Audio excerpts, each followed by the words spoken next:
today. Whew! Happy Family Day. Happy Love Day, guys. It is Monday. Of course, you know what it is. This is not my music in the background, and I'm not even going to write that because I'm about to turn it off just now.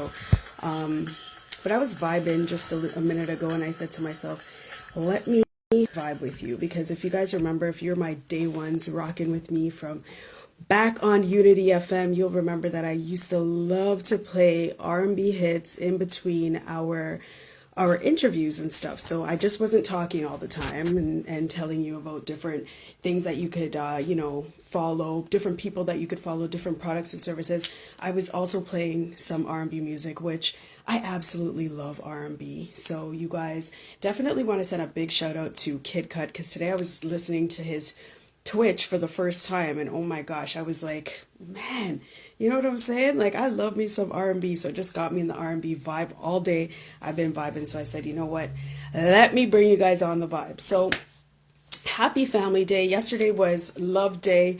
We're all excited about, happy Valentine's to everybody who's celebrating Valentine's Day, all of that good stuff. So the show, of course, today is brought to you by Afrobiz. You guys have to get onto Afrobiz. Make sure that you check out Afrobiz. There's a chance to win a free website. So if you are interested in building up your website, make sure that you hop onto Afrobiz. Soft stones, I'm always bigging up soft stones. You guys know you need body butters, any of that good stuff. Make sure that you hit up Soft Stones, made by Ebbs. You definitely want to hit her up. She is an authentic Toronto designer, so you definitely want to hit up Made by. Today we have a special guest coming in from all the way across the country, okay, across the seas, from Bahamas. What is going on?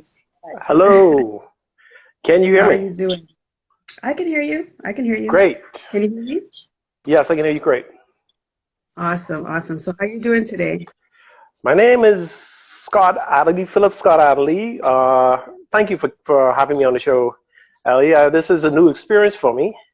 I've never done a live podcast, so Okay. I am very nervous. Are you? Don't be Yeah. nervous. Come on, you're in theater. You can't be nervous. There's absolutely no way you are nervous. Here's a secret that I don't tell many people. I actually have stage fright. Do you? Yeah. The nice Wow. thing about the performing arts, especially if you go on stage, because I grew up in the church, as a lot of black people have. That's the first place you sing, when they have the Once Your Talent shows and you're on stage. Yeah. The church, I'm still nervous because it's lit and everybody can see you well and you can see them. You can see the looks on their eyes, like, ooh, you messed up, kind of. The stage is dark, is no fear. You become another character. You hide yourself. You practice the script over and over again. You memorize it. You have control of the script, Okay. of the narrative, of their emotions. It's mine. Yeah, there's nothing to be nervous about. But this is live. Anything could happen. Oh, Lord help me. Well, you know what? I don't think there's anything for you to be nervous about. You have an amazing story, and we're excited to hear all about it. Great. So, Thank you. you got to introduce yourself. Tell everybody who you are and where you're from and all Yes. that good stuff. Right. As I said before, my name is Philip Scott Adderley. I am from the Bahamas. I'm 49. I'm going to be 50 next month. Even I can't believe that. I I've lived in the Bahamas most of my life. Spent a handful of years in different places, enough to have experience to bring back to understand that there was more to my world than just a small circle of islands, and to understand the attitude of a lot of people where I traveled, why they always thought that the way things were there, that was the way things were supposed to be. I found out, luckily enough, from when I was a child, like, no, it's a big world out there. There's more going on than just right around you, right in front of you. Get out, get your children out. I grew up in the performing arts here. I did not know that's what was happening. My life was the performing arts. All of my family were into music, stage, Junkanoo, that's a local festival here. In fact, my grandmother's house was more or less a shack growing up. So every Christmas, you have Christmas, you eat, drink, be merry. The next day, you have Boxing Day. So 1 o'clock in the morning, as a child, you're getting up and trying to hurry pace your costumes and hurry go downtown and rush with the cowbell. That was my childhood. It was normal for me. It was shocking to find out the rest of the world did not know about anything that I knew about here. But it was educational also to see what they had to bring to the table. So. Okay. So what do you guys do on Boxing Day? You'd rush. Basically, you get a cowbell, you get a horn, not the horns that they use nowadays with the brass. They was the old. It was hard to blow back in the day, but there was only one note, and you'd go downtown, and the older fellas, the guys who had the big chests and big lungs, they would go, doo, doo, doo, and when you breathe in, there's another note that you could do. So you, and you're doing that for hours. And I was wondering how they did it until the first time I got to rush with the big boys. Because I've been rushing from when I was a toddler. When I was a baby, I found out that they had these bags with them. Like it was the 70s equivalent of the bottle that you're drinking out of, and it was full of rum. So it was revelry. It was our form of revelry, I guess.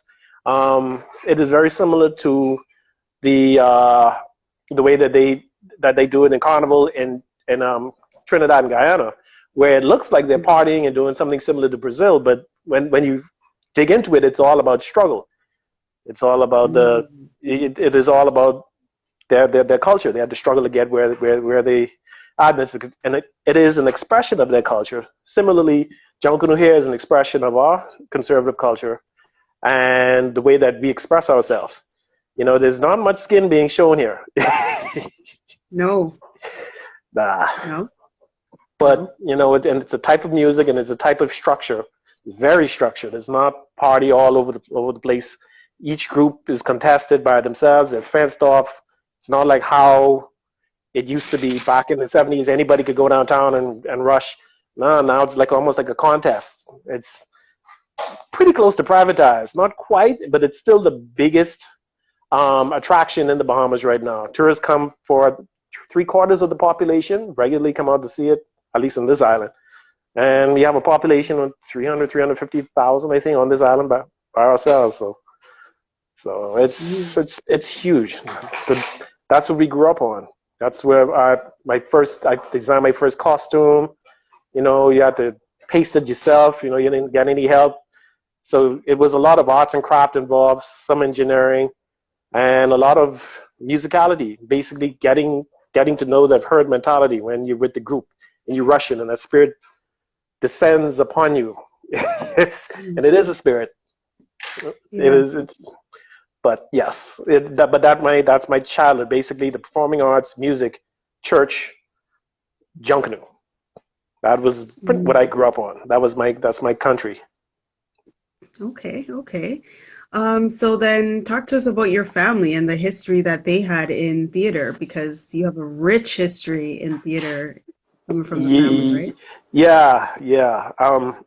And I am lucky, I am blessed enough to know not to take that for granted now that I've reached the age where I can look back at history and see I had an advantage over a lot of other people in my set, and I never understood it.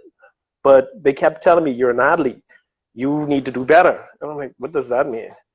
But, I found out later on that, in my parents' generation, they were well known in the performing arts community. They were pushed to use their talents, basically. Not, it's a neighborhood thing. It's an area thing, but we had a lot of talented people that came out of that generation. My uncle was one of the ones who got me into it. My uncle was Cleophas Adderley Jr. He went on to worldwide stardom. He did the first opera in this region, actually, Our Boys. He did that in 86, 87. And I remember just coming back from a performing arts school in Chicago and being blown away. Like, wait, hold on. I've got to see plays all over the place and performances, and I came back and we have something that was the equivalent of anything that was being put on any of the things I saw in the U.S. Can I be a part of this?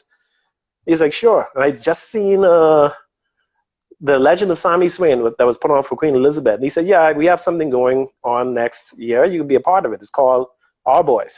It's a production based on the sinking of the HMS Flamingo back in 81. It was a misunderstanding between the Bahamas Defense Force and the Cuban government. And it was a Defense Force boat. But we don't have an Air Force. The Cubans have MiGs. They sank that boat, and 4 sailors died.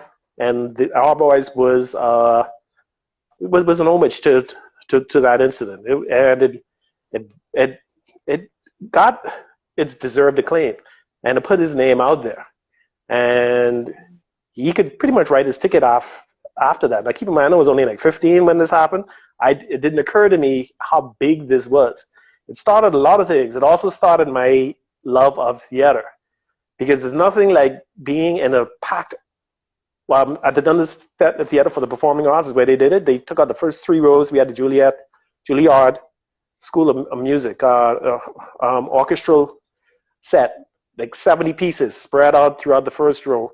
They took the stage. Jürgen Spangler, is that his name? A Swedish, he's a European designer. He designed the set. It was inclined. It was like almost 50 feet in the stage. And that was my introduction to the world of stage. Up until that date, I was only doing stuff on school and in the church. That was the real thing. And that snake bit me. It was, I felt it. Yeah, I felt that energy during that performance. When the other children, when my classmates were talking about going to a party or what was on TV, I distinctly remember coming to school the next day, and one of the teachers who was in the production with me casually held up a newspaper that showed me on the front page, because it was in the front page of our paper. And I think even in Miami, which is pretty close to us, it was in the front page of one of their sections, because it was historical. And there it was. I was in my Defense Force uniform with the other guys, and they were like, "You guys know this person right here?" And they were. I was.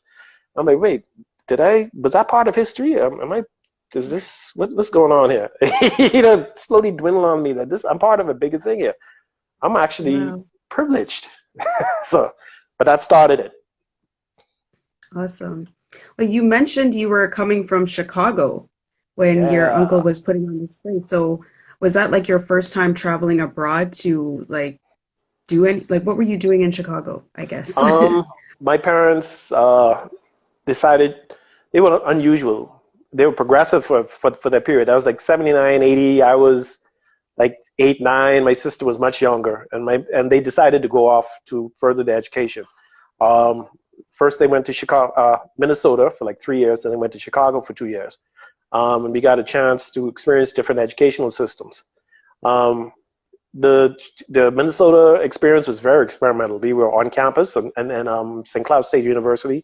In Chicago, I went to a performing arts school called Joyce Kimmer Elementary, after the poet. Poems are made by fools like me, but only God can make a tree. We had to memorize that poem. Anyway, that was, I looked at it as fun at the time. Again, it didn't occur to me until later on that, wait, that was fame.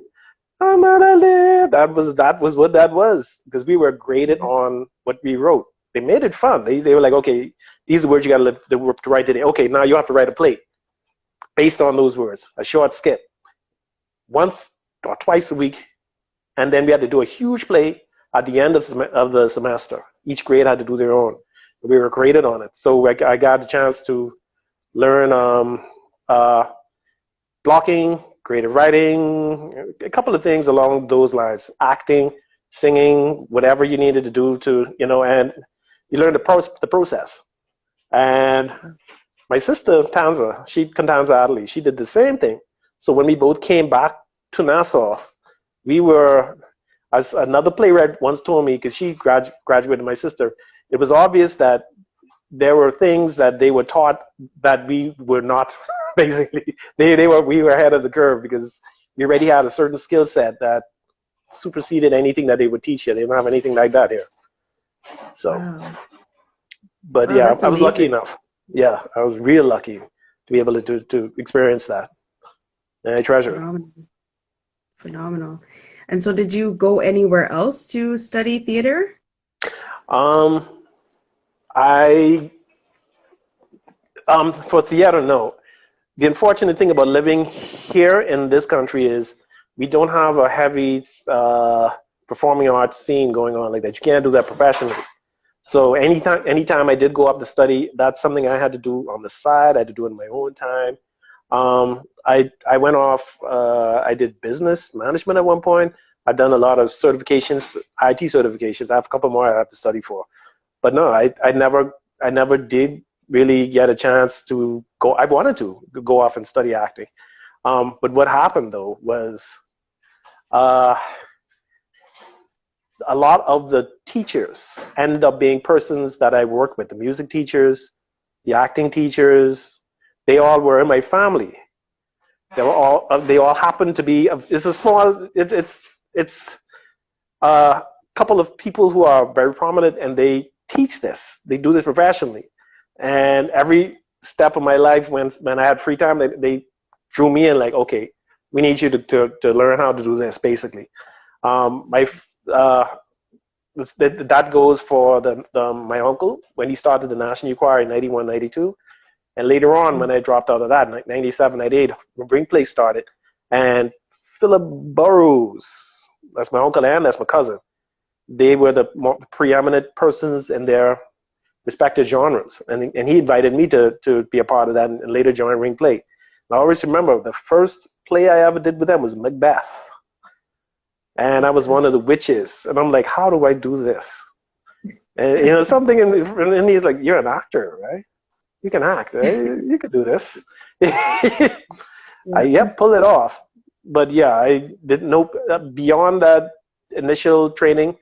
All of my training after that came from individually from persons. I have not so fond memories of being brought outside, because later on they started teaching those things in college, in the local colleges here. But the guys who were about to teach it, they were like, okay, you need to go outside and learn how to read this. They're reading it, but not in the way that they want to. So the guys had to sit me down. And what was that? That was a Soldier's Play. I did that like when I was 21. And I had to play the guy, the same character Denzel Washington played. And I had to read it, and I would go, da, da, da, da, da. He's like, no, no, no. Da, da, da, da, da, da, da. We have to understand your words. It made me work it. And oh my goodness. I'm like, wait, I'm not getting paid for this. What am I here for? Like, that was work. I had to train under these fellas. And, it was years and years of just getting better and building up my craft. And now I look at some of the videos back then, I realized, you know what? I could have used a year or two of college. I wish we had the resources back then. If the internet existed back then, I was gone. But I did not have the formal training, tertiary training, but I put in a lot of years here, and I was lucky enough to be trained by a lot of the persons who were trained. So I sort of had that advantage going. Yeah, and it runs in your blood, right? It's just kind of natural as well. Yeah, right? Thank you. Yeah, theatrics. Yeah, you're correct. Yes. But you mentioned singing too, because you were in the choir as well. So talk about your singing. How did that all get started? Okay, sure. You watched the Cosby Show growing up? Mm-hmm. Okay. Remember when they used to have the specials? They'd have it once a year where they'd have the family get together and they would sing. They would either lip sync or At the time, I remember seeing that. That was the first time I've ever seen that on television. I grew up in a family with my grandmother's house because she was an organist, Helen Adderley, Nee Bailey. She was a pianist. She's an organist. And, the old little houses, they didn't have records. They had the piano. That was that was how you entertained each other. But she had a piano, and they made you sing and perform in front of everybody. You had to do something. You wanted to be a part of it because it looked like it was so much fun. And when they brought the records in, yeah, you grew up on Michael Jackson. I had to sing Michael Jackson songs.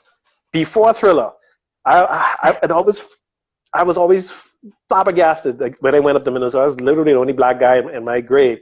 Nobody knew who Michael Jackson was. I'm like, what kind of crazy, what is this? Then Thriller came out. I was like, oh, okay. But yeah, that was, and everybody sang. But I had persons pointing me out because I sounded very much like Michael Jackson at the time. They're like, you need to watch him. And so Cleophas Adderley, if you call him Uncle Opie, he's the one who got me into the local choir at the cathedral. If anybody ever visits Nassau, downtown is beautiful. There's a huge, towering cathedral. That they had a choir, their men and boys choir was world renowned at the time. He was a member of it. He brought me into it, me and my cousin Randy. Like, y'all sitting around doing nothing, come learn to do this, These are the scales. Do, re, mi, basic stuff. Let's build up. Let's learn to talk. Sing like this. And I learned choral singing there. That straight note choral chanting for the Anglican church. Glory be to God on high. That kind of singing. No vibrato, straightforward, just learn to blend in with your compatriots. And that was heaven for me, man. My life was sort of chaotic sometimes. Just going there, being at peace with your brothers. And it became a brotherhood. And that was one of the first places I learned that, wait, hold on, you could connect in this way too. Singing with others who love to sing and who can sing. It's a pattern, there's a frequency that you just blend in. That is where my love of singing came from. And I always yearned for that. And I always wanted to, when that period ended, I wanted to get that back again. And so I sang with them from I was younger, like 6, until I was like 18, 19, with the occasional break. When I went through the rank, and I started off with the choristers, they wear long robes and they got the white thing going on. And I went through, got my blue ribbon, got my red ribbon, got my thing, all of that. Because there's certain things you had to do at the Royal School of Music. You had to go through certain tests to get certain ranks. I got the prima tenor, I think. Was that a prima tenor? Nah. But anyway, I got pretty high up there. I was a pretty good tenor. So, and at one point I dropped out. I did nothing for a year. Now, in between there, I took a chance and I experimented. I sang with a couple of other choirs. During that period, I did 2 plays. Our Boys, I'm trying to remember the other one, but anyway. But I always came back layering what I learned, putting it on top of that, and just keeping that, just internalizing it. I'm like, okay, I wonder where this is going to come in, if this will be of use at any point. And around the time I was 19, that's when Cleophas Adderley, Lopi, came to me and said, hey, I'm starting something. I want you in towns to come and join it. That was the Bahamas National Youth Choir. And all of that came in handy. All of the different styles, all of the, the different singing with the local dicey do singers, all of that, acting, performing arts, choreography, blocking on stage, being on stage, basically. That was Glee long before Glee ever existed, kind of. It was a combination of a lot of things. Yeah. But yeah, that was my introduction to more serious singing, basically. Wow. And then so how long did you do that for? With the National Choir, I was in it from I was 19 until I was 27, 28. Wow. Yeah, we were in there for the original generation. We were there for a while. It was, again, that brotherhood. You were with guys who, the first year, I ain't gonna lie, we did not sound good. we were supposed to represent the country, and we didn't, the guys just came in there swearing, and they thought they were singing, like, oh, my goodness. And I didn't realize it at the time, but Uncle Opie expected me to be the leader of that group. I had more experience than them. The things that we were about to do, that I did not know we were going to do, I had more experience than all of them combined. And so he expected me to sort of walk them through it, it made me feel uncomfortable because I was literally the only teenager there. Everybody was in their early 20s. I'm younger than the rest of these fellas. These guys, bank managers and stuff, and but it was it was one of those cases where when it started, I got a chance to see what the rest of the island, rest of the country had to offer. And it wasn't good. It did not, it made me realize we were losing an important part of our culture, which goes all the way back to Africa. We were losing the storytelling aspect. And we tell our stories through song, through dance, through acting, through drama. And that is passed down up until the point where the 80s, when people, it started becoming uncool. It wasn't cool to sing Bahamian music or dress in native clothes. You need name brand clothes from the US or from Italy or whatever. And you just need to listen to the music they're listening to. That's cool. You're local hokey. If you doing Bahamian things. And we struggled with that for a bit, and got to give it to Prime Minister Pinling at the time. He was the one who I was corrected in another podcast what I did. He was the one who started it and wanted to create a bedrock for future generations. It was the National Choir, it was the National Orchestra. There's a couple other things he did. Right in time for the bicentennial in 91, 92. So yeah, but the choir itself was it was my point of arrival. It was like, okay, wait, I've accomplished what I wanted to accomplish. Basically, by the second or third year, I think we had already performed in the Carnegie Hall. We did the Barbican when we went to London. It kept going up, and at some point when they got wind of how well we were representing our country, it started a knock-on effect. Other Caribbean countries started doing similar. All of a sudden, the politicians wanted to travel with us when we went because they're getting front page no matter where we went. So it was that aspect that reminded me, you represent your country, you still have to improve here. So that was we had our little classes, side classes, trying to improve our technique. And every now and again, I still try to do a play here and there so I wouldn't lose that part of it. So I did a couple of plays in between, trying to balance that, and still did I played football and rugby at the time too. I used to go out clubbing. I got no sleep. But yep, I did that until I was married in 98, I think. That was my most of my 20s. That was fun. That I enjoyed that. And one of the things, the takeaways from it was that before we did that, I remember we weren't well liked. It was that type of thing was looked at as almost feminine. Persons didn't appreciate it at all. Even the ministers for whom we were supposed to be performing, whenever they did something and they asked us to come in, you could see they did not want us to be here. What are you here for? And I remember at one point they introduced dancing with colorful clothes, and even I was on stage like, what am I doing here? How did the choices of my life lead me to this? But it turned out all right. We saw a change after that happened when we made our culture cool. It's okay to sing in a straw hat. It's okay to sing Bahamian songs. Because we were big muscle. I was weightlifting at the time, so I was nice looking. Had the high top fade thing going on. Not anymore, but yeah.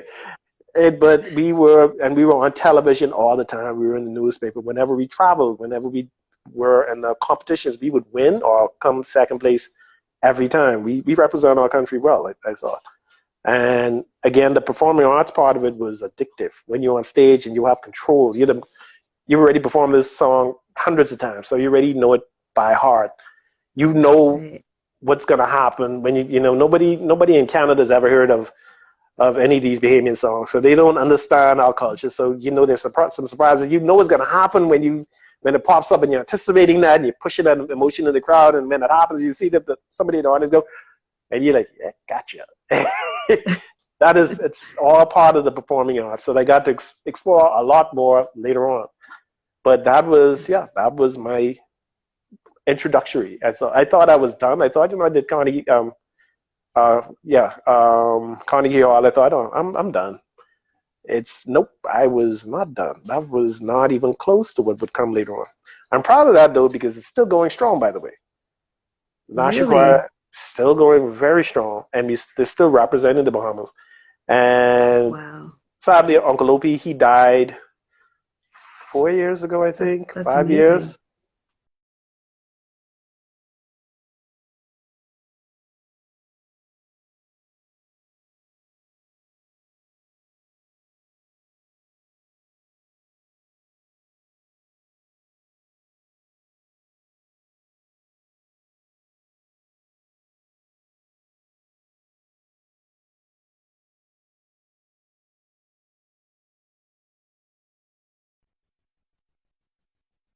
You guys let me know if you can. Oh, there we go.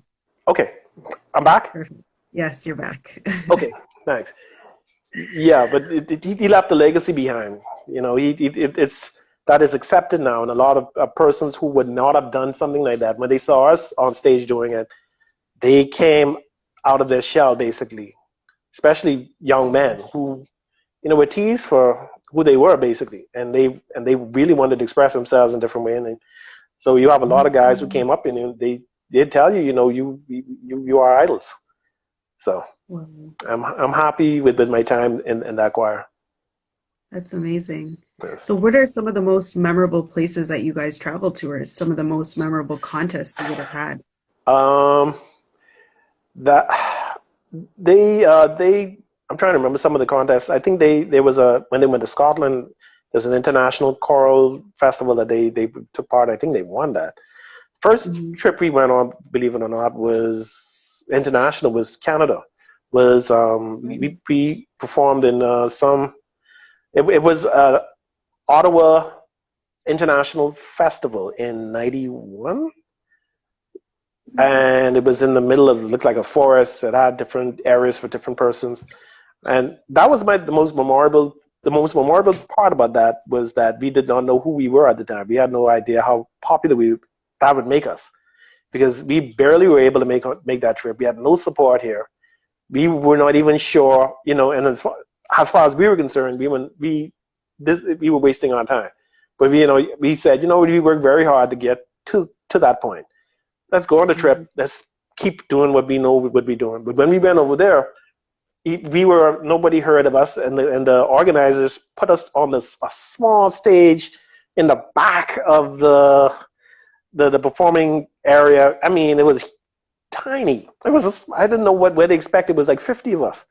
Anyway, we went on and we performed, and slowly we watched, as especially the children mostly, for some reason, the Caribbean music at that time, and the colors, the children just came out of nowhere, and they filled that entire area up, and it was so crowded.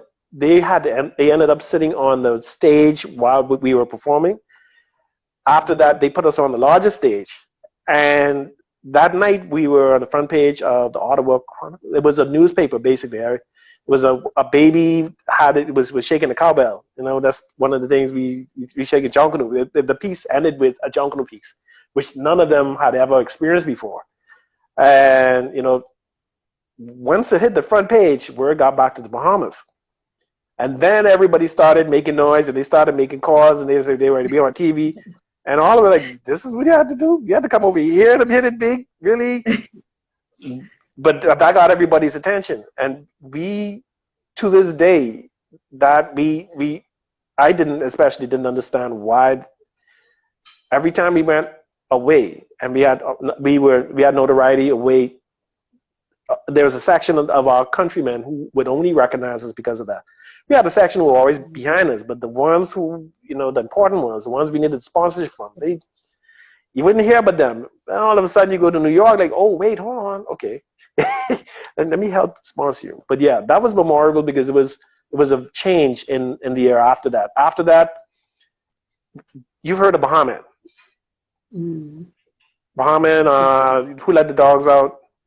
Yeah, yeah. Yeah, well, they did that when they first came out. They did a handful of songs that we had never seen a big tier group like that. They were not as big as they would be later on, but they did a song that we sang.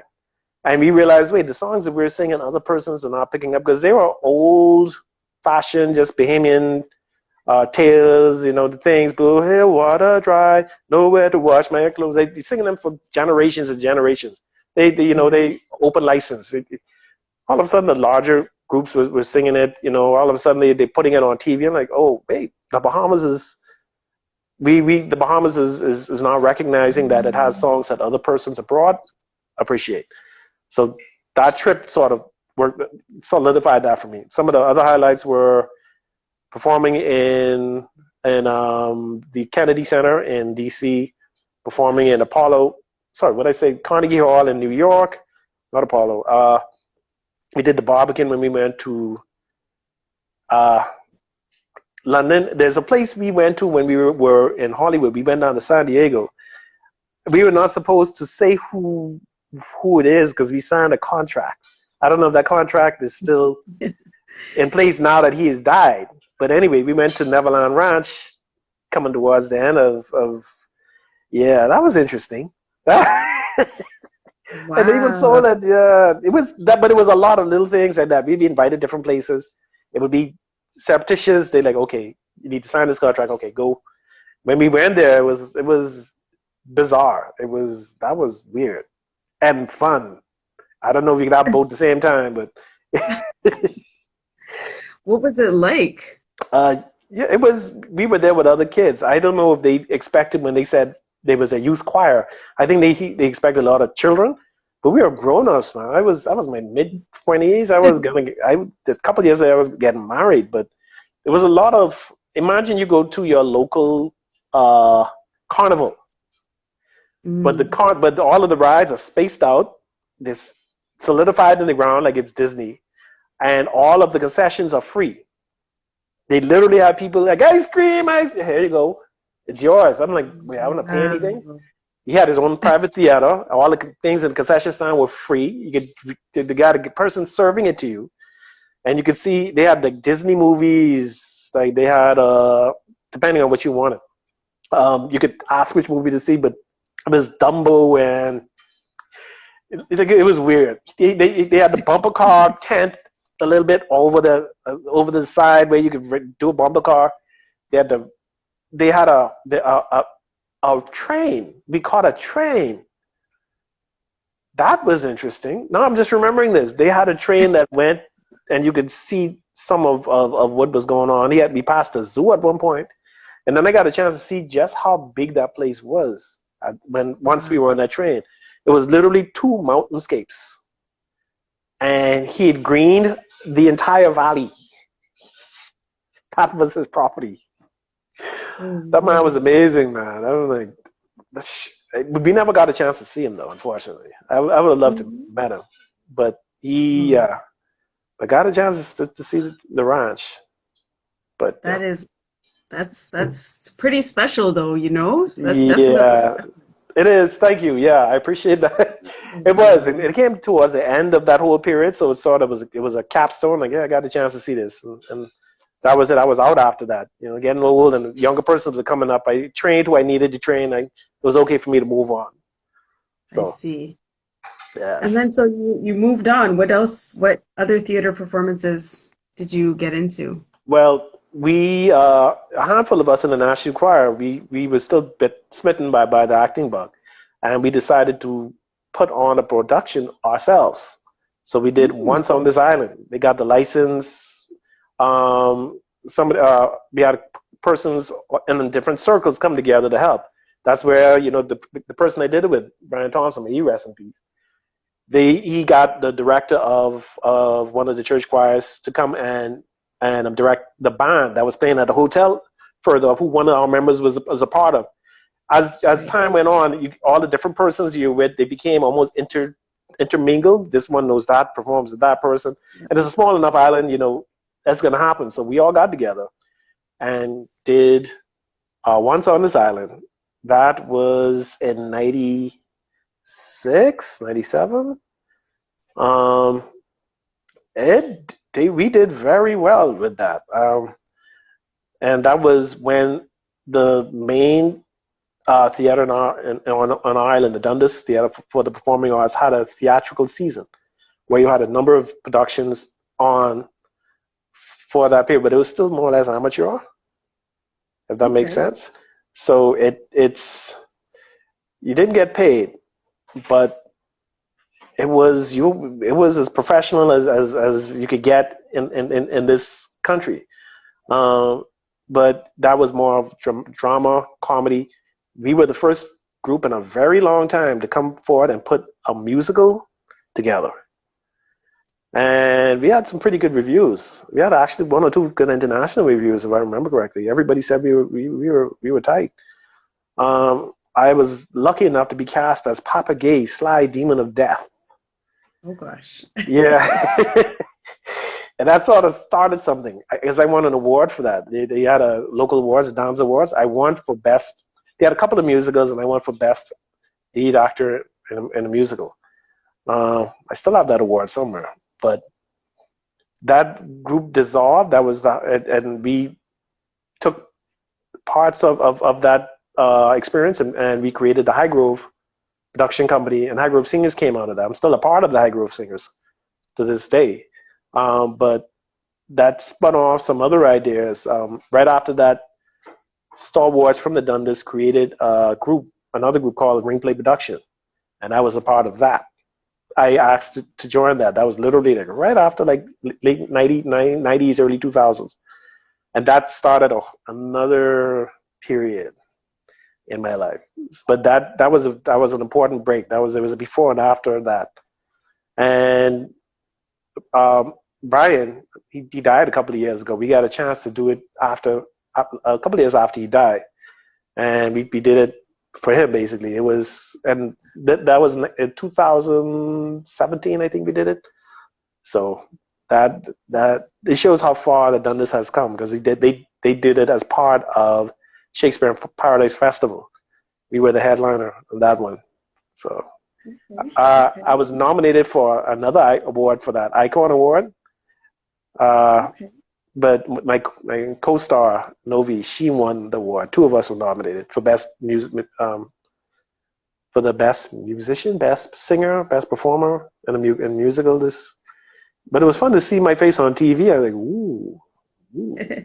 That was nice. That's good. Yeah, but that was the start. When Ring Play started, that was the start of a 15-year run.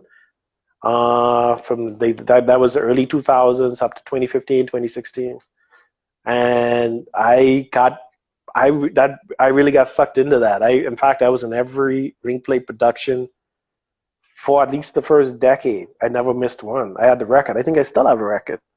But every summer, it was like, okay, what you guys doing? Give me the shot. It started with Macbeth. We did Music of the Bahamas after that. We did, it was a list of plays, step by step.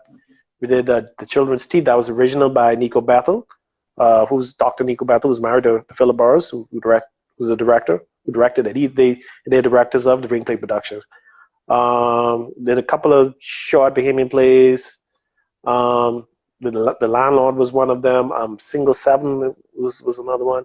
It was just play after play after play. And then when they started expanding it to Shakespeare in Paradise, you had multiple plays going on. And there was a Shakespearean play. I've done a couple of those.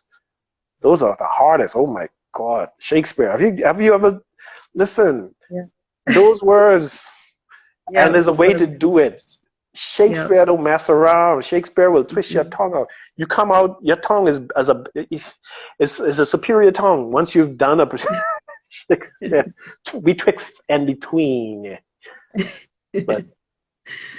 But yeah, but it got to the point where now you can't be in every production because they have multiple things going on. It's like a enterprise now. It's fun to watch. I actually prefer to be a spectator now that I've seen how good it is. And they shaking their head like, no, we need you, man. No.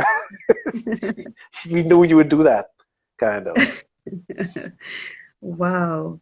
But, yeah. But you just were involved in like a short film, right? Yes, I was. Yeah. I did a film. I've worked in a couple of movies. part of my upbringing, I probably didn't mention this, was that I got a chance to do a lot of television work. My mother was a host on a television show back then called It's Academic. Okay. And we had family, like my aunt, Donna Ali, she worked with our local television stations, NS and radio. So it all intertwined with the whole performing arts perspective, what my family was a part of at the time. So they do commercials by our house. They would ask us to be in things. My sister would be in things. And so I got a chance to be in a handful of commercials and as an extra in one or two shows when I was growing. I can't remember. There's one of those, the thing that they put on TV and on a local channel and you can't remember what I always wondered what they were. I think they lost. But anyway, as time went on, the National Choir was unique where they cherry picked who was in it. And you were in it not only for your singing voice, but for how you looked. And so we became a good place. Other persons wanted to cherry pick who was in our group. And a lot of the movies that shot in this country, they love to shoot movies and things, and so they need locals. They invited pretty much the entire choir. Like, we would like all of you guys to come and try out for some things. And I tried it for a movie called My Father the Hero. Okay. With Gerard Depardieu. I did not get the part I wanted. The director really liked me. I didn't get it, but I had my cousin, Stephen Burrows. He got a talking part, and he went on and did acting for a short bit. But that sort of gave me an idea of how the film business worked. I got a chance to do some background stuff. Later on, I got an actual talking part in a movie called Holiday in the Sun with the Olsen twins as teenagers. Oh, okay. So I played a security guard. Yeah, I like my part in it, but the movie is difficult to watch. I don't think I've ever seen that movie. What is it about? It's a long commercial, is what it is. It makes the hotel that's here, Nadas, the Soul Kirshner built it when he was still alive. It's all shot over there, and it makes it look very nice. It is. I watched it from beginning to end. It was about some teenagers who came over here. It was, the typical Sunday afternoon movie, the Lifetime movie. It was that kind of feel. It wasn't really a thriller or anything like that, but it was a lighthearted movie.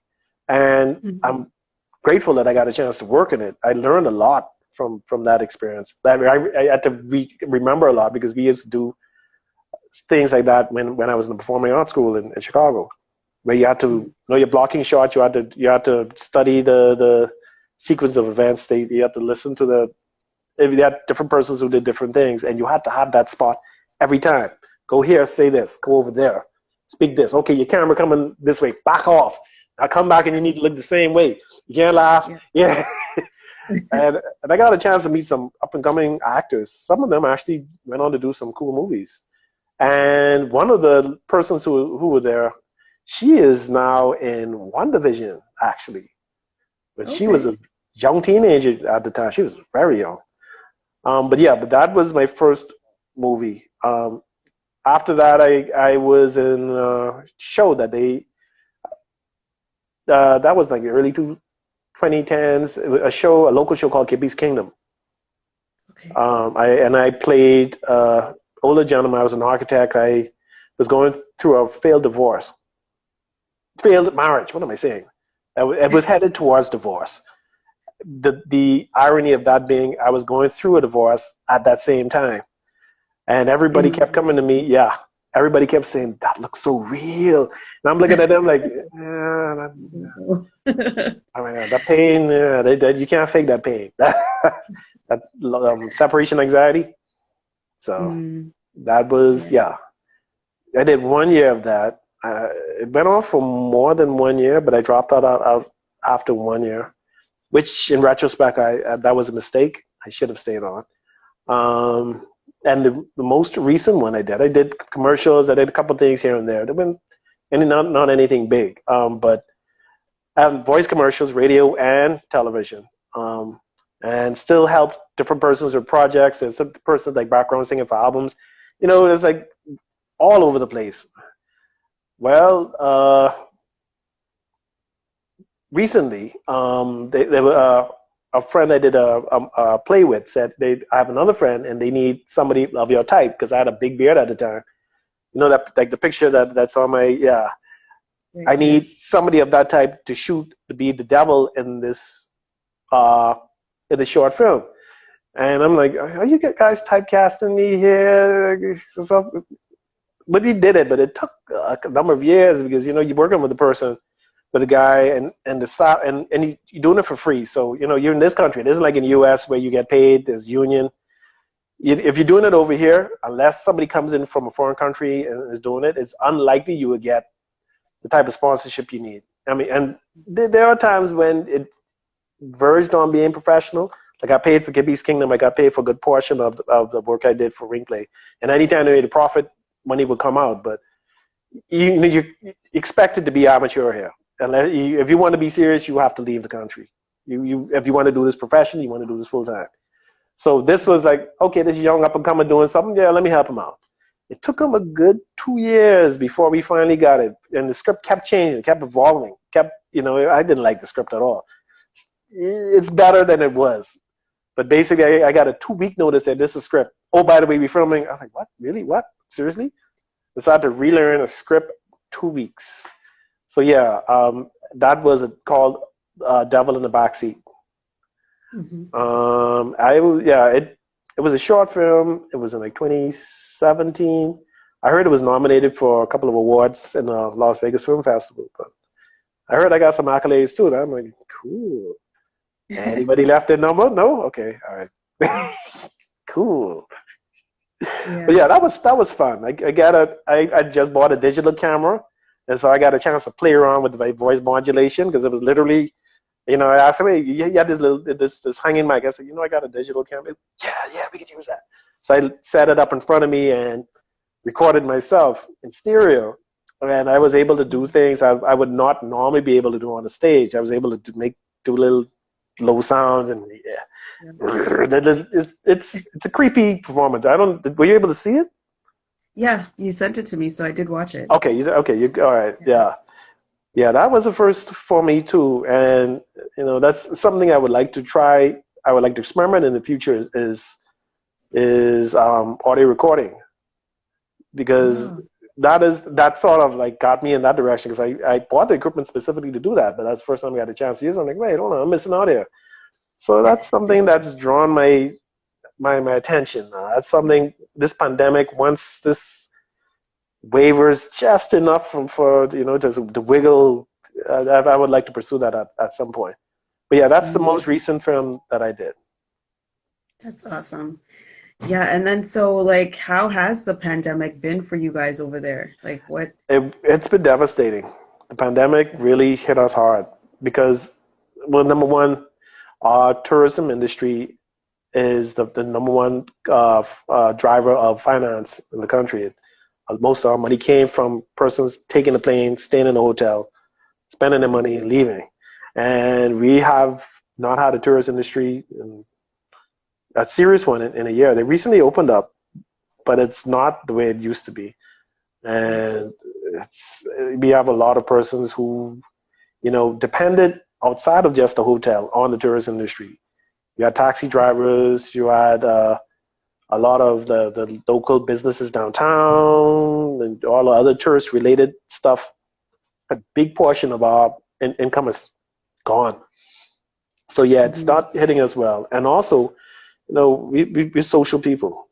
So this drove a lot of people nuts. It's driving me nuts. I don't miss people per se, but I miss the freedom. When you really realize how much you take for granted when you locked down for 2 months. Yeah. And you can't even step outside into the street. You can go but in front of you as far as your yard, but I'm like, okay, this I didn't anticipate. This hit a lot of the other businesses like live performances, a lot of the clubs that they had. Just today, I was told that they are starting to open up the theaters again gradually. Because that shut down, and that's big business here. A lot of live performances has been done for a very, very long time.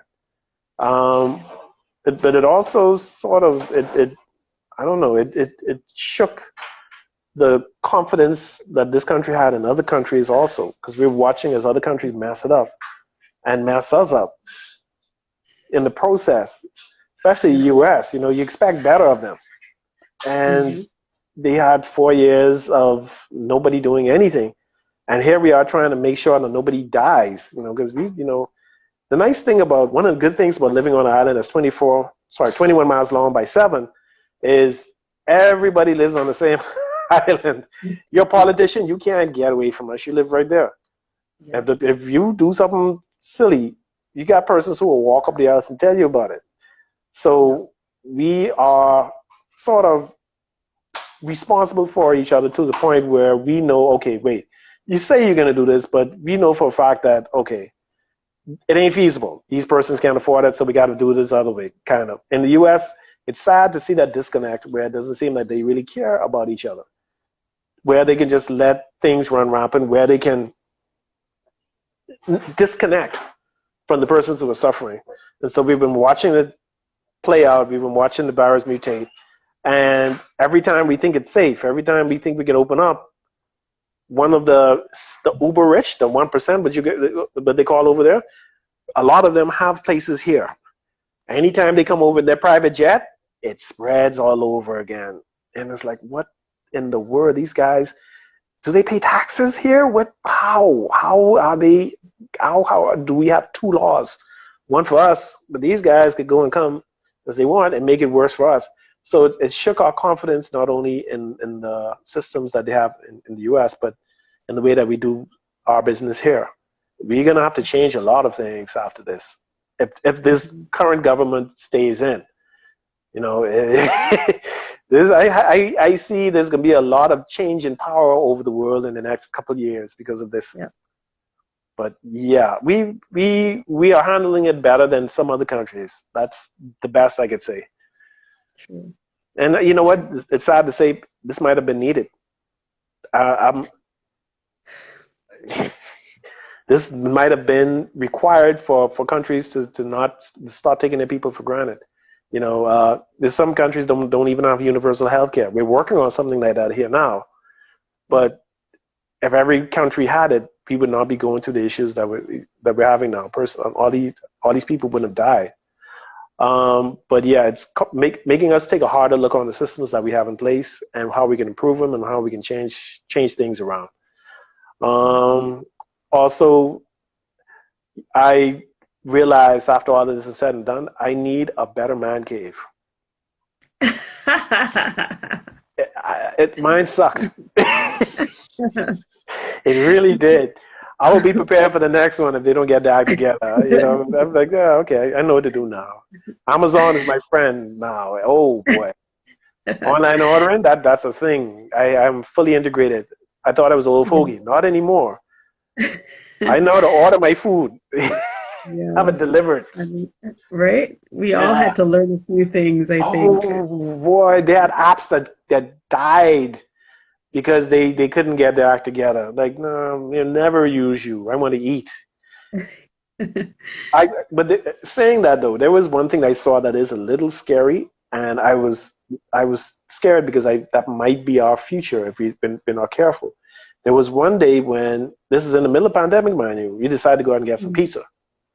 And usually you go in, get the pizza, come out. But here we were faced with a 7 o'clock curfew. And it was like 5:30, almost 6. And we went to the pizza place and found out they overbooked. And they had a crowd outside and everybody trying to fight to get inside. And nobody was, it was scary because persons were waiting there for hours. And I had to keep in mind that a lot of those persons, right now, we have a very high unemployment rate. I'm not sure what it is. Somebody said 30 or 40% right now. I can't believe it. I cannot believe that. But there's not a lot of information. There's a lot of stuff that we need to know and we don't know, for obvious reasons. But a lot of the persons that were there waiting on that pizza, it occurred to me that this person is probably the last money they have this week. That pizza is probably all they have, because I could see the desperation in some of their eyes. I had to back off because persons were starting to get violent. And, we got to that, and I'm like, wait, hold on, we're in the middle of a pandemic here. That's when it was really going down. People were dying over here. I backed off. I went home. We didn't bother. We still never got a refund. But it showed me that food security is a problem, and it isn't just a problem in this country. And a lot of the things that they started, food banks, I hope they continue it. That's a good thing. That's one of the things that's changed. I don't think I hope we will never get rid of the food banks, because things are tough when you see Mercedes-Benz pull up to the food bank. Right. Yeah. And right now there are certain areas in Nassau I don't even go anymore because the lines are so long. So yeah, it's changed in how we treat each other, and it's changed in how we see other persons. You can't hide you can't hide behind your fence anymore. It's gotten that dire, in fact, in a lot of places. Mm-hmm. Some more than others. Wow.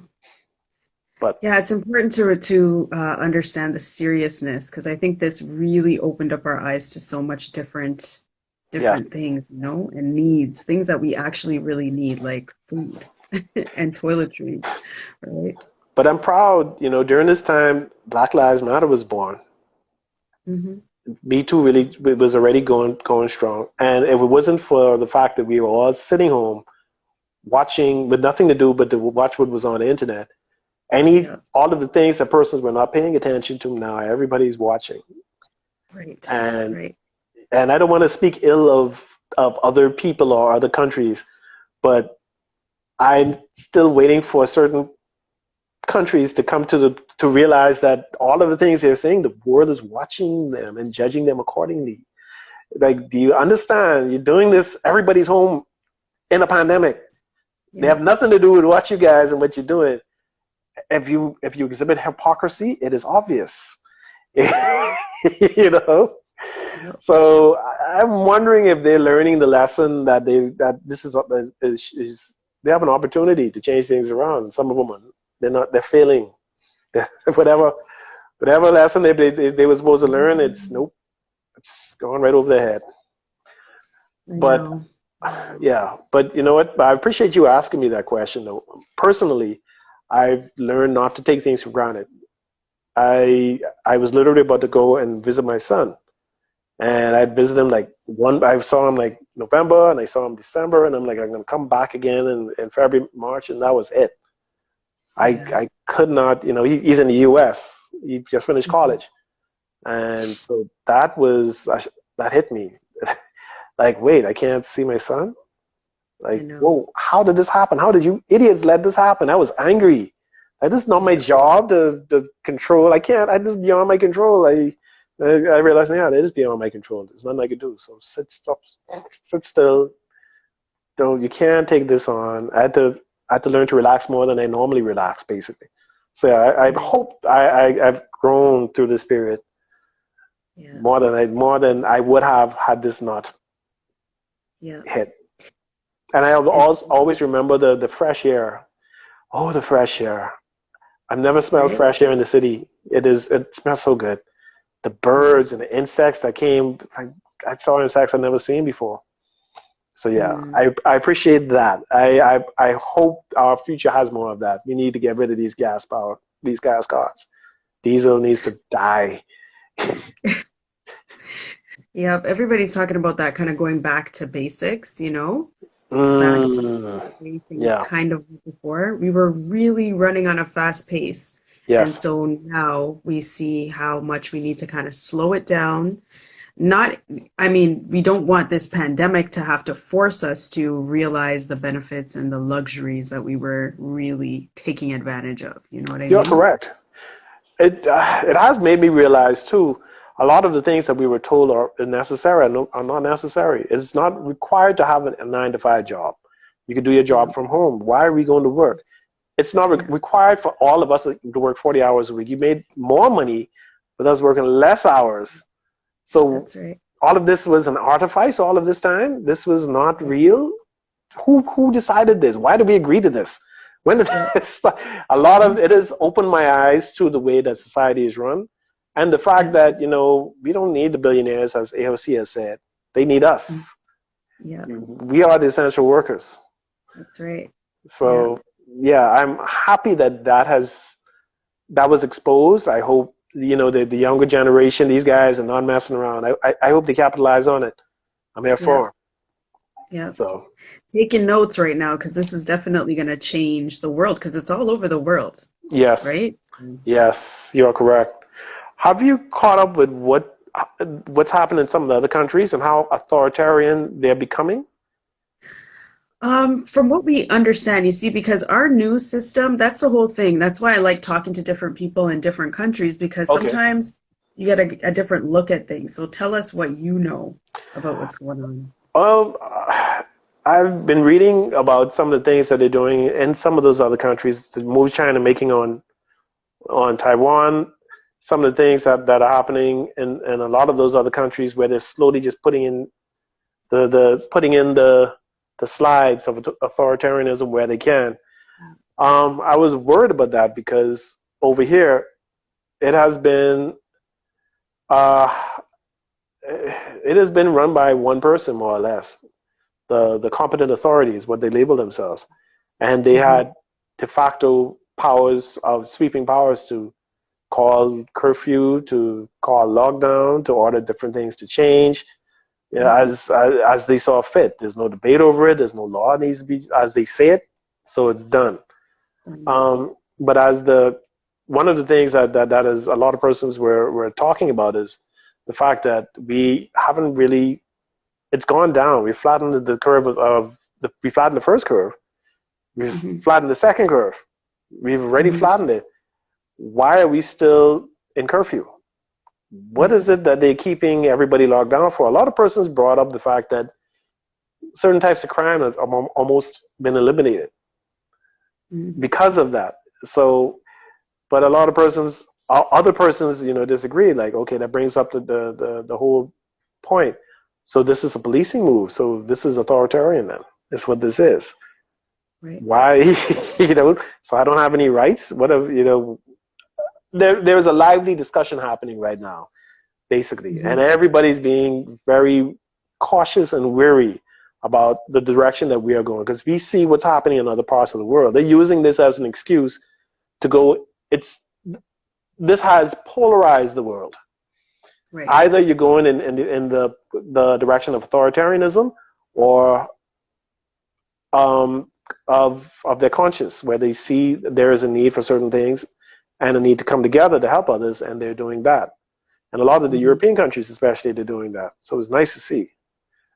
So I'm trying to read up more about what's happening, but there's so many things happening so fast all the time. It's become almost impossible to sort of keep up. Right. So yeah, like even in here in Canada, they keep talking about bringing in the army to, you know, distribute the vaccination to people, and bringing in the army to do this and to do that. So we're just like, I don't understand. Like everybody is, I mean, we're under a lockdown right now here in Ontario. Other provinces are under a similar lockdown. Some of them, they don't have as high numbers as we do. So because we're like highly, you know, populated, we've got a large number. But there are some other provinces that have large numbers of the COVID situation as well. So, I mean, across the country, you see different things happening. But one thing that we are constantly being told on the news is that, you know, now there's a third wave coming. So they keep predicting these things. And they're just predicting them and then telling us like there's going to be 2,000 more cases by 2 weeks from now. And then in 2 weeks, we're seeing the cases. So it's like they're pre-predicting this stuff. It's on point. And we're just like, I personally am a little bit confused. Like, I don't know how they can pre-predict all this stuff. Like, what's going on? Like, what is really happening out here, right? And then the lockdown. I noticed like a couple of weeks ago we were on a lockdown, and as soon as they put the lockdown in order, I went outside because I could we could still walk around if you have to go for exercise or whatever in Hmm. our neighborhood.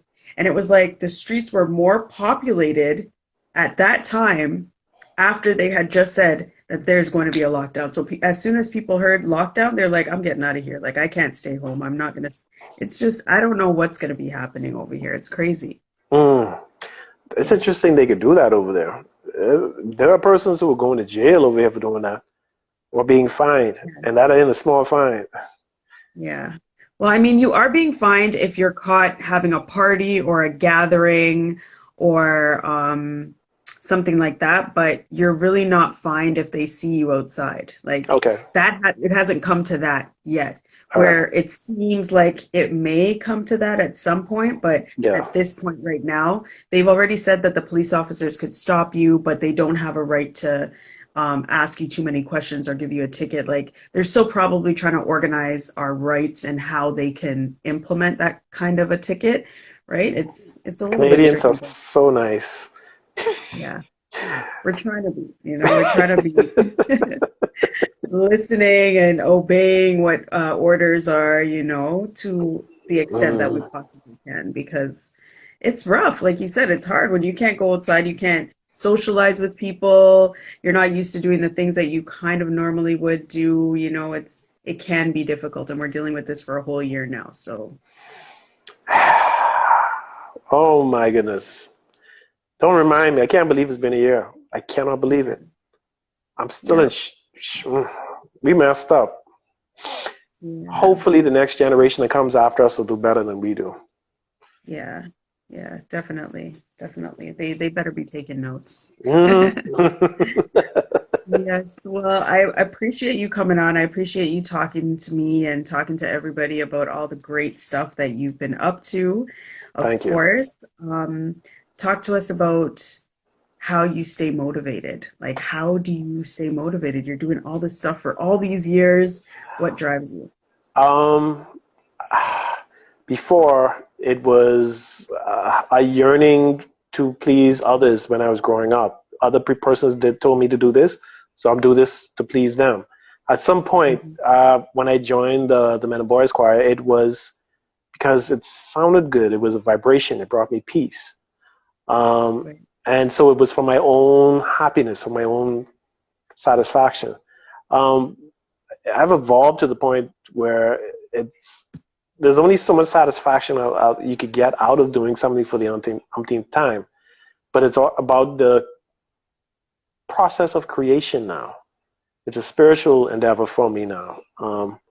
My connect, my link with God, at least my God, has gotten stronger over the years, and I don't take for granted the gifts that have been bestowed. So in that regard, whenever I have an opportunity to either take part in that which I'm good at or to help somebody else to do it, I will never turn it down unless it's something that is beyond the pale, basically. But I'll take risks. I'll take that short film that I sent you. That was a risk. I've never cursed that much in my life.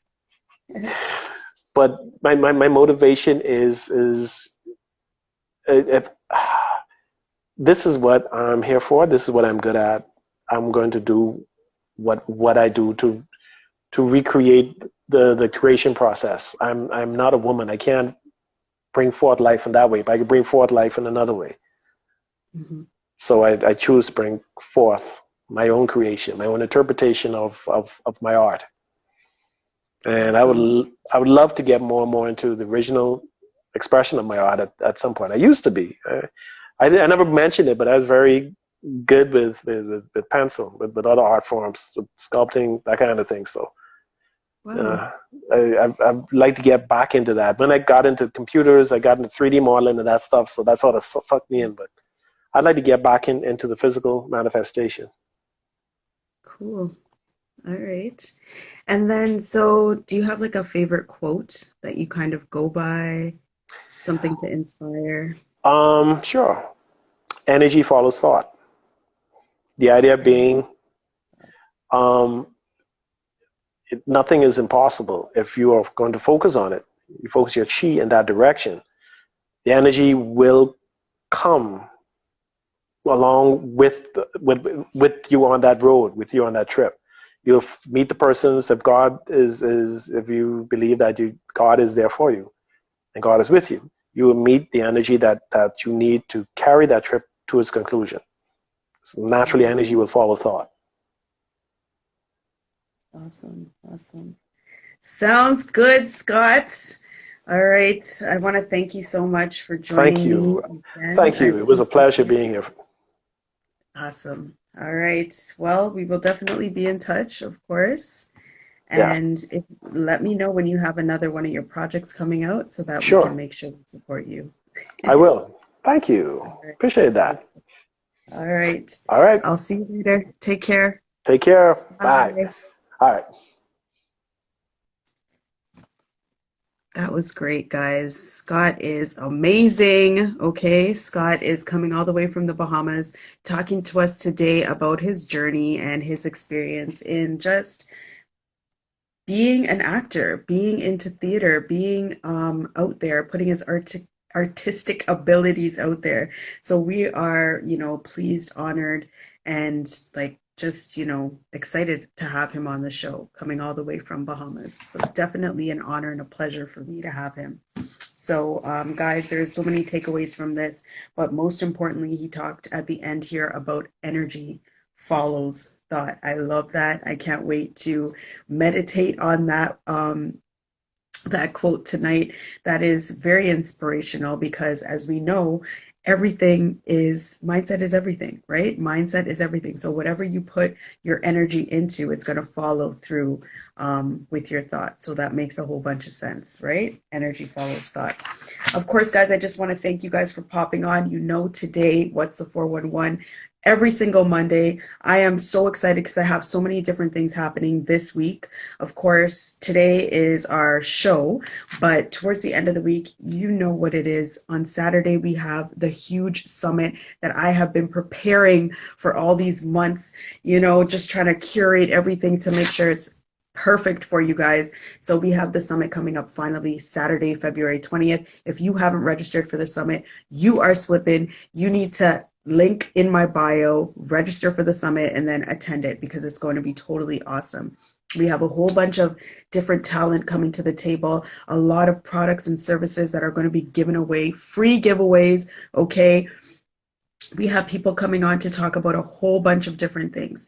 We are going to be talking about health and wellness. We have media and communications. We have a DJ from Toronto that's going to be talking about the music industry. We have authenticity speaking. We have so much different people coming to the table talking to us about their expertise. So we have these expert panelists coming, we have phenomenal advertising, and then of course, who doesn't love a free giveaway, right? Come on, who doesn't love that? So make sure that you guys hop on to my bio, just click the link, it'll bring you right to the registration, real simple, register and get on board because on Saturday, we've been doing this summit for the last few seasons. This is our fourth summit that's happening. So the next one is going to be even more phenomenal. And then towards the end of the year, our August summer summit is going to make 1 year of seasonal summits happening. So we cannot wait till August comes around. That one is going to be huge. We're going to make that summit blow you out of the water. It's going to be crazy. Okay. So I just want to thank you guys. And I also want to thank our sponsors for the summit. We have AfroBiz coming through. If you guys are looking for a chance to win a free website, first of all, if you are a Black business, you need to get onto AfroBiz. AfroBiz is one of the leaders right now in Black directories online. They're global. So you need to get online and make sure that you are hitting up AfroBiz World, okay? They're on Instagram. Hit them up. Soft stones. You guys know I love my soft stones. Love soaps. Body butters. This one is, if you miss this one for Valentine's Day, you are crazy. This one smells like chocolate, okay? It just smells like you just want to eat it all up. It's delicious, okay? Make sure you guys hit up Soft Stones on Instagram. Phenomenal. They're going to have a giveaway as well. A beautiful basket full of homemade body butters and authentic natural soaps, okay, that you can use all over your body. All right. Then we have Made by Ebbs. You guys, if you're looking for a Toronto authentic designer to custom curate your clothing, you definitely need to speak to Ebony. She is one of the most awesome individuals, okay, doing authentic designer work, okay? She's going to take your measurements from scratch, get everything done for you to perfection, okay? I've gotten a couple outfits from Ebony already. She's working on another one for me, so I definitely cannot wait to wear Made by Evs. It's just awesome. She's phenomenal, okay? We have Art Ricketts. Art Ricketts is my own flesh and blood, my brother. He is an artist, okay? He has a bunch of different beautiful paintings, and he's actually just let me know that he's going to be giving away one of his artwork on Saturday to a lucky winner. So make sure that you guys register, link in the bio, register for it, so that way you can get a chance to win the awesome authentic painting. Now, he does a lot of abstract art. It's awesome. Go on his page and you'll be able to see the different types of artwork he does using different things other than just paint. So he uses the paint to create the abstract art, but then he also uses other little things that once you go online, you'll be able to see what he does. It's absolutely phenomenal. KSM Elegance. I love my girl Chris. She is out here. She is doing the most. If you're looking for like a beautiful event, you definitely need to hit up Chris from KSM Elegance. She's the best, okay? She'll put your event together. It doesn't matter whether it's a date night, if it's a birthday party, a wedding, she does it all. So you got to hit her up. Most recently, I purchased 2 bears for my daughters. She does these beautiful custom bears. You got to get onto KSM Elegance on Instagram. Check out the custom bears that she does. Absolutely beautiful, okay? So if you're looking for a special giveaway, I mean, it was just Valentine's Day, but anybody who's late doing the Valentine's thing, you definitely want to hit up Chris and she could hook you up.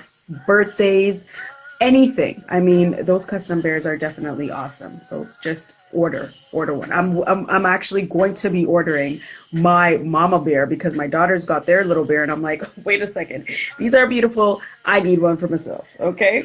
Also Yahaya. Okay.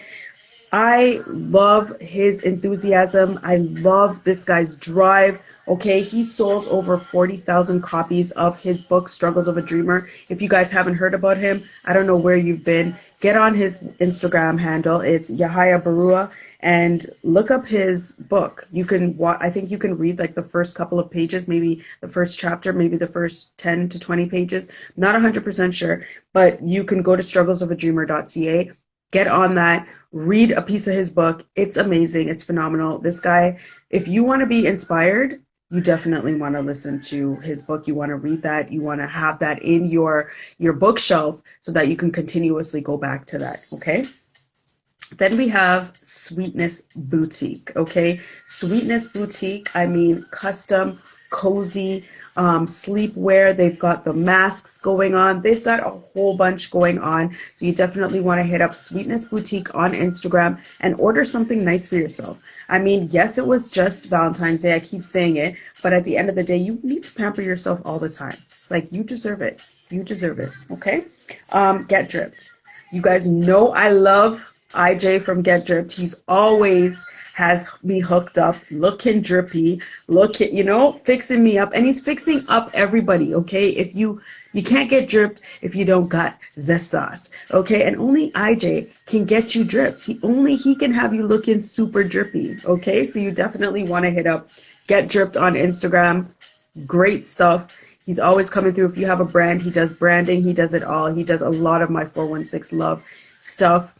Okay, right now, as you see, I'm wearing Unapologetically Ellie, and it's just who I am. You know what I'm saying? This was what started it all.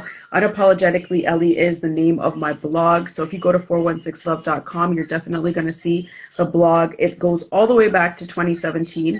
I'm not sure if all the dates are from 2017, but that's when my writing really started to pop off and I wrote the blog. It was called Unapologetically Ellie. And this is Michelle Layton. That's what I'm wearing. Custom designer right here from Toronto, Ontario. And she does phenomenal things. She also creates these empowering t-shirts for children, for adults, for the entire family. Okay, so you want to You want to wear Leighton Michelle on your back. You want to have that label on you. You want to be wearing her awesome tees and her awesome sweaters. Okay, so I am really excited to be supporting her. You definitely want to go to Your Wellness Factor, click the link in the bio, and you're good to go. You are good to go. Okay, she's doing amazing things. She has like some amazing, powerful t-shirts. I'm telling you, you'd want to put them on your kids. I have a few for my children. Of course, I didn't just order for myself. I had to hook my kids up as well. And so, yeah, when you see your kids wearing things that say, I am great, or I was born a winner, like those things are just awesome.